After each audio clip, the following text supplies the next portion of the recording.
Hey, I'm Kai and I'm here with Roland at Gear for Music, and I'm showing you the Roland JD-XA digital analog crossover synth. Now, to give you a brief overview of the synth here, we have 49 velocity sensitive keys here with Aftertouch. We've also got 256 different spaces for patches, all your sounds in there, so there's loads of space to save everything. There's also 256 different spaces on the USB as well, so you can back up everything. So you've got a pitch and modulation lever here, and you've also got pitch and modulation wheels up here, so depending on what your vibe is, which you prefer, you can have both there. The wheels are also assignable to effects, so maybe you can put a bit of delay on this one, a bit of reverb on there. So they're really flexible, really good to use. Right, the JD-XA is a digital analog crossover synth, so we've got two different engines here. We've got the analog engine, which is made up of 4 different parts. Each part consists of 2 analog oscillators. We've got analog filters, analog amp, analog LFO, and if you want, for those analog purists, we've got a completely analog signal chain right the way through to a dry analog out at the back. Okay, the digital engine, again, that's made up of 4 different parts. Each part consists of up to 3 different partials. Each of these partials are generated by the digital oscillator here. Now again, we can stack 3 of those partials up per part, so we can get these big, expansive, supernatural digital synth sounds. So let's have a look at the dry analog sounds we've got in there. A variety of different oscillators there. We've got sawtooth, square, asymmetric square, triangle, sine. We can also change the pitch on each of these oscillators, so we can go down on one and go up on the other. We tune those. We can also fine-tune them to get that out of phase kind of wobbly bass sound, or cross-mod both of the oscillators to get that really, really nasty sound. Now, as I said, you can start building up these parts in the analog section, so we can have one, stick another one on top of there, up to 4 different ones, each with 2 oscillators, so 8 oscillators altogether. Okay, the beauty in this is you can take an analog part like this and then stick that through the digital multi-effects here. So we'll take that part and we'll stick on some overdrive, delay, a flanger, and suddenly we've created this sound that we wouldn't necessarily be able to make with a strictly analog engine. So let's just A-B those again. The difference is pretty massive, isn't it? It's really, really cool. Now this is where the analog filters really come into their own. So we'll have a little sweep of the analog filter, and you can just hear how, well, let's have a listen.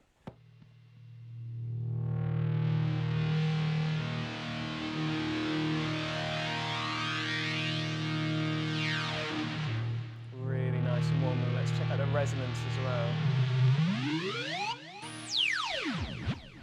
Really nice harmonic musical sounding filters.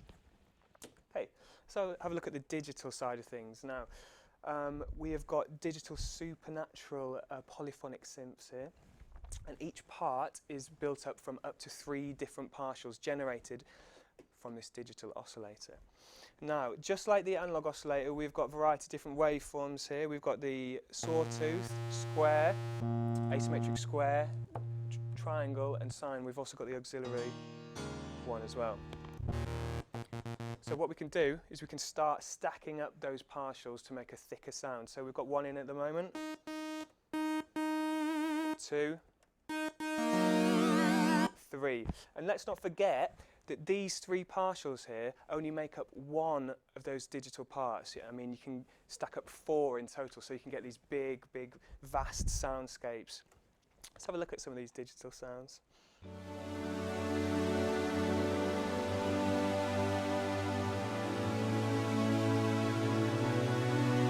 They respond really nicely to filters as well.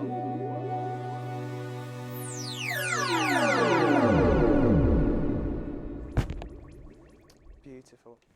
Now this is where it gets really fun. So we can take an analog part, yeah, polystack it and make a nice, warm, distinctively analog sounding pad, yeah?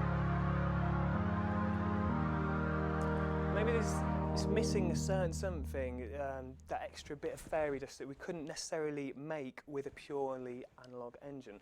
So what we do, we have a look at the digital engine and build something a bit more synthetic that we can add on top.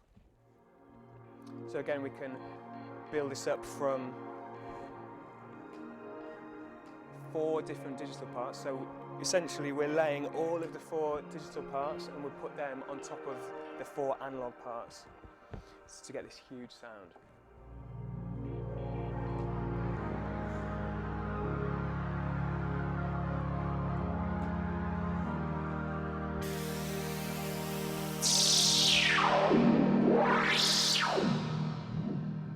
So there we have got polystacked analog engine going through digital effects, and then we've got digital, all of the digital parts running as well, all going through digital effects again. So we've just merged these 2 different sides, and I think that's what the JD-XA is all about. It's all about sound design and creating these new patches that you wouldn't necessarily be able to do with a purely analog engine or a purely digital engine. Now, one of the great things I find about it is, whilst you can filter all of the parts together, so I've got 4 analog parts running here, filter them as a whole, or if I want, I can maybe just pick out a certain aspect of the sound that I wanted to accentuate, like so. Now this is great for sound design in the studio, but also really useful if you're at a gig and just want to create some wacky sounds on the fly, want to jam out. Really, really nice. Lastly, I just want to show you the 16-step sequencer and the Arpeggiator. We've got 64 different types of Arpeggiator in here as well. So I'm just going to show you these before I finish.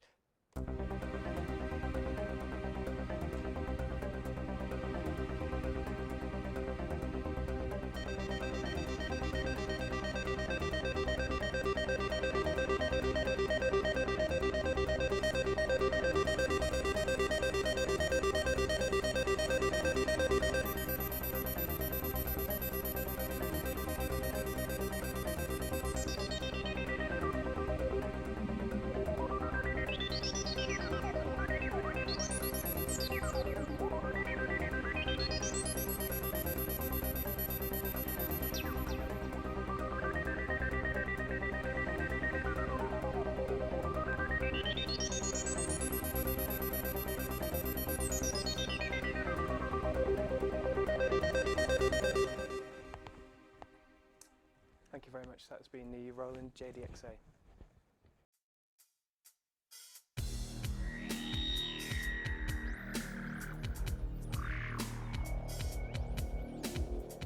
JD-XA is a digital analog crossover synth, so we've got 2 different engines here.